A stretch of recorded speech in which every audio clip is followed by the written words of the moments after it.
দীঘায় গিয়ে নিউ দীঘার ওল্ড দীঘায় ঘুরতে ঘুরতে বোর ফিল করছেন? একটু ভিন্ন স্বাদের খোঁজ পেতে চলে আসুন বিচিত্রপুরে। অজস্র মানুষের ভিড়, কোলাহল, ব্যস্ততা থেকে নিজেকে একটু সরিয়ে ঘুরে আসুন এই ছোট্ট ম্যানগ্রোভের দ্বীপে। সমুদ্র ছাড়াও খাড়ি, বোট রাইড, নির্জন দ্বীপ, মোহনা, ম্যানগ্রোভ, শ্বাসমূল, ভেঙে যাওয়া গাছগুলোর অবশিষ্টাংশ সব মিলিয়ে কিছুটা মিনি সুন্দরবনের ভাইবস পাবেন এই বিচিত্রপুরে। নিউ দীঘা থেকে মাত্র 15 কিলোমিটার দূরে ওড়িশার বালাসোর জেলায় সুবর্ণরেখা নদীর মোহনার খুব কাছে বিচিত্রপুর বর্তমানে দীঘার সাইট সিইংয়ে অন্যতম জায়গা করে নিয়েছে। আজকের ভিডিওতে থাকছে এই দীঘা থেকে বিচিত্রপুর যাওয়ার সম্পূর্ণ গাইড। প্রথমেই বলি বিচিত্রপুর কী এবং কেন যাবেন। বিচিত্রপুর সুবর্ণরেখা ও তার শাখা প্রশাখার মোহনায় গড়ে ওঠা একটি প্রায় জনমানবহীন নির্জন বিচ। দীঘা থেকে মাত্র 15 কিলোমিটার দূরে বিচিত্রপুর নেচার ক্যাম্পে পৌঁছে জোয়ারের সময় খাড়ির জলে বোটিং করে পৌঁছতে হয় এই নির্জন বিচে। এই বিচে খুব কাছ থেকে কিছুটা সুন্দরবনের মতো ম্যানগ্রোভ ও তার শ্বাসমূল, ঠেসমূল, বিভিন্ন রকম পাখি, মোহনা, জোয়ারের প্রভাবে মৃত কিছু গাছের সারি, আর সবশেষে ব্যস্ত কোলাহলপূর্ণ দীঘার বিচ থেকে নির্জনতায় কিছুটা স্বস্তি পাবেন। তাই দীঘার সাইট সিইংয়ে অবশ্যই রাখুন দীঘার এই লুকোনো সম্পদ বিচিত্রপুরকে। চলুন প্রথমেই জেনে নেওয়া যাক দীঘা থেকে এই বিচিত্রপুর পৌঁছবেন কিভাবে। নিউ দীঘা থেকে বিচিত্রপুরের দূরত্ব প্রায় 15 কিলোমিটার। ওল্ড বা নিউ দীঘা থেকে বিচিত্রপুর পৌঁছানোর জন্য প্রথমেই একটা অটো রিজার্ভ করে নিন। এক্ষেত্রে ভাড়া পড়ে প্রায় 700 থেকে 800 টাকা। সময় লাগে প্রায় 40 থেকে 45 মিনিট। অটো আপনাদেরকে বিচিত্রপুরের এই ওড়িশা ফরেস্ট্রি সেক্টর ডেভেলপমেন্টের বুকিং কাউন্টারে এনে নামিয়ে দেবে।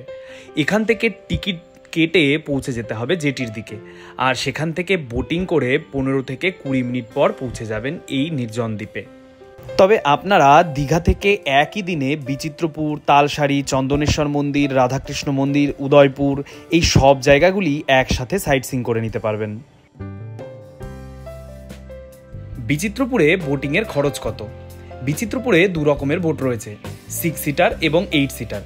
6 সিটার বোটগুলির ভাড়া 1200 টাকা এবং 8 সিটার বোটগুলির ভাড়া 1600 টাকা। তবে এক্ষেত্রে কিন্তু আপনাদেরকে একটি কমপ্লিট বোট রিজার্ভ করতে হবে, অথবা আপনারা যদি 6 জন বা 8 জনের কম হন সেক্ষেত্রে আপনাদেরকে অন্যান্য ট্যুরিস্টদের জন্য অপেক্ষা করতে হবে। 6 জন হলে তবেই একটি বোট এই বিচের উদ্দেশ্যে ছাড়বে। বিচিত্রপুরে কখন আসবেন? দীঘায় এসে যে কোনো ঋতুতেই বিচিত্রপুরে আসতে পারেন। তবে এই নির্জন দ্বীপে পৌঁছানোর জন্য জোয়ারের সময় ছাড়া খাড়িতে কিন্তু জল থাকে না। তাই বুকিং কাউন্টারে ফোন করে আপনারা জোয়ারের সময় জেনে তবেই এই বিচিত্রপুরে আসুন। জোয়ারের সময় জানার জন্য এই বুকিং অফিসের কন্ট্যাক্ট নাম্বার আমি ডেসক্রিপশন বক্সে দিয়ে দেব। তাদেরকে ফোন করে আপনারা জোয়ারের সময় জেনে নিয়ে তবেই বিচিত্রপুরে আসুন। বিচিত্রপুরে এসে থাকবেন কোথায়? সাধারণত অধিকাংশ ট্যুরিস্ট দীঘা থেকে সাইট সিইংয়ে বিচিত্রপুর ঘুরে আবার দীঘায় ফিরে যান। তবে আপনারা যদি নির্জন প্রকৃতিকে ভালোভাবে ফিল করতে চান এক্ষেত্রে কিন্তু আপনারা বিচিত্রপুরে থাকতেও পারবেন। বিচিত্রপুরেই OTDC অর্থাৎ ওড়িশা ট্যুরিজম ডেভেলপমেন্ট কর্পোরেশনের গেস্ট হাউস রয়েছে। আপনারা চাইলে এখানে থাকতে পারবেন। অনলাইন বুকিং ডিটেলস ডেসক্রিপশন বক্সে দিয়ে দেবো, সেখান থেকে বুকিং করে নিতে পারবেন। চলুন এবার বিচিত্রপুর ঘুরে দেখা যাক। আমরা নিউ দীঘা থেকে একটা অটো রিজার্ভ করে পৌঁছে গেছিলাম বিচিত্রপুরে।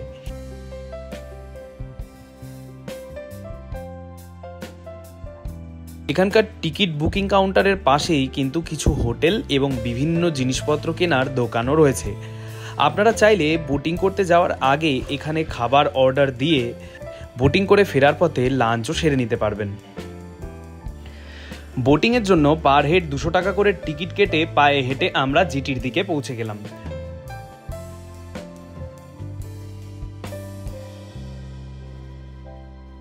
সুবর্ণরেখা নদীর একটি খাড়িতে এই জেটি তৈরি করা হয়েছে। আগেই বলেছি ভাটার সময়ে কিন্তু এই খাড়িগুলোতে জল থাকে না, তাই জোয়ারের সময় ছাড়া অন্য যে কোনো সময় এলে বিচিত্রপুরে এই বোটিং করে দ্বীপে কিন্তু আপনারা পৌঁছতে পারবেন না। এরপর বোটে চেপে এগিয়ে গেলাম নির্জন সুবর্ণদ্বীপের দিকে, আর পথেই খাড়ির দুপাশে দেখা মিলল ম্যানগ্রোভ অরণ্যের। আর প্রধান খাড়ির সাথে বেশ কিছু ওয়াটার চ্যানেল বা শাখা খাড়ি এসে মিলিত হয়েছে এই প্রধান খাড়ির সাথে। এ যেন বেশ কিছুটা মিনি সুন্দরবনের ভাইবস।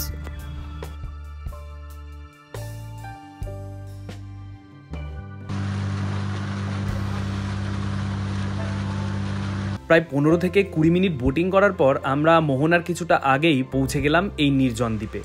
একদল মানুষ যারা আমাদের আগে বোটে করে এখানে এসেছিল তারা পুনরায় ফিরে গেল জেটির দিকে। আগেরবার যখন এসেছিলাম তখন কিন্তু এখানে এই শেড বা ওয়েটিং রুমটা ছিল না।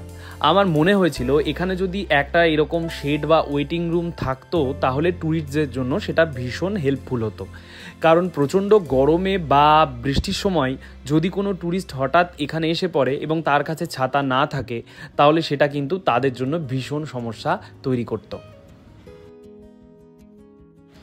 এবার আমরা দ্বীপের ভেতরের দিকে প্রবেশ করলাম। এখানকার মূল আকর্ষণ কিন্তু এই মৃত গাছগুলোর অবশিষ্টাংশ। তারা এখানকার বহু ইতিহাসের সাক্ষী। নিয়মিত জোয়ারের কারণে নরম কাদার ওপরে মাথা উঁচু করে এরা এখনও দাঁড়িয়ে আছে। আজকে সকাল থেকেই আকাশ ছিল মেঘলা, আর বোট রাইড শুরু হওয়ার পর থেকেই শুরু হলো বৃষ্টি। তাই এই দ্বীপে বোট থেকে নামার পর আমাদের বেশ কিছুক্ষণ ওয়েট করতে হলো এই শেডের নিচে, কিন্তু তারপরেও বৃষ্টি না কমায় শেষে বৃষ্টিকে ইগনোর করেই আমরা বেরিয়ে পড়লাম এই সৌন্দর্যকে উপভোগ করতে। দ্বীপের কিছুটা ভেতরে প্রবেশ করলে দেখা মেলে ঘন ম্যানগ্রোভের জঙ্গলের, আর তার মাঝখান দিয়ে রয়েছে বেশ কিছু ছোট ছোট ওয়াটার চ্যানেল। জোয়ারের সময় সমুদ্রের জল এই চ্যানেলগুলোতে প্রবেশ করে।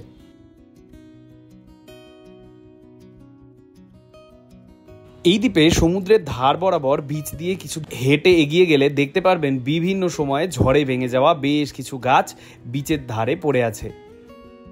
এখানে জোয়ারের সময় সমুদ্রের জল প্রবেশ করায় বিভিন্ন রকমের জলজ প্রাণী, মাছ, পোকা এবং কাঁকড়ার দেখা মেলে।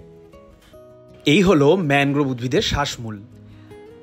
বেঁচে থাকার জন্য উদ্ভিদেরও কিন্তু অক্সিজেনের প্রয়োজন হয়, আর এখানকার লবণ জল মিশ্রিত মাটি থেকে উদ্ভিদ মূলের সাহায্যে অক্সিজেন সংগ্রহ করতে না পারায় মাটির ওপরের দিকে মুক্ত বায়ুতে তারা এই শ্বাসমূলগুলো সাহায্যে অক্সিজেন সংগ্রহ করে।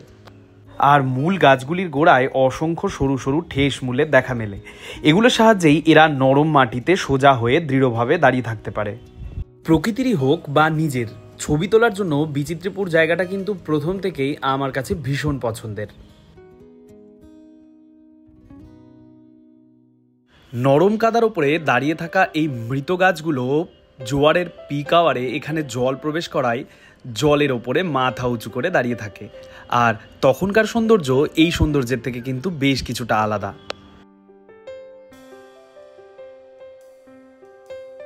একটি বোর্ডে মুরলি ফিশিং ক্যাটের দেখা মিলল, তবে বাস্তবেও বিচিত্রপুরের এই দ্বীপে তোমাদের সামনে কিন্তু ফিশিং ক্যাটের দেখা মিলতে পারে। জোয়ার ভাটা, ম্যানগ্রোভ, খাড়ি, বিভিন্ন রকমের পাখি এবং সামুদ্রিক প্রাণী এখানে একরকম ইউনিক ইকোসিস্টেম তৈরি করেছে। এখানে বলে রাখি, বোট আপনাদেরকে এই নির্জন দ্বীপে নামিয়ে দেওয়ার পর 30 মিনিট সময় দেবে এবং 30 মিনিট পরে আপনাকে কিন্তু আপনি যে গ্রুপের সাথে এসেছিলেন সেই গ্রুপের সাথেই বোটে করে পুনরায় জেটির দিকে ফিরে যেতে হবে। হাতে সময় কম আর বৃষ্টির জন্য এবার আমাদের ফেরার সময় চলে এলো।